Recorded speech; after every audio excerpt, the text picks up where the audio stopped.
শুধু পাহাড় আর পাহাড়। এখানে বাঁশও পাওয়া যায়, অনেকগুলা বাঁশ। যে দেখেন, বিভিন্ন প্রজাতির বাঁশ, চিকন বাঁশ, মোটা বাঁশ। যে দেখেন, এটা আমাদের গ্রাম অঞ্চলের ভাষায় বলা হয় তরলার বাঁশ বা তল্লা বাঁশ।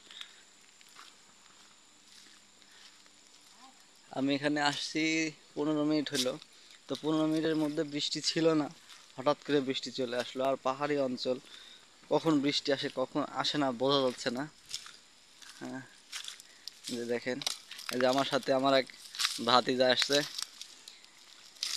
সে এসে দেখেন চারিদিকে এত পরিমাণে বড় বড় ঘাস। যদি এটা বাংলাদেশে তো অবশ্যই এই ঘাসগুলো কেটে গরুকে খাওয়ানো যেত।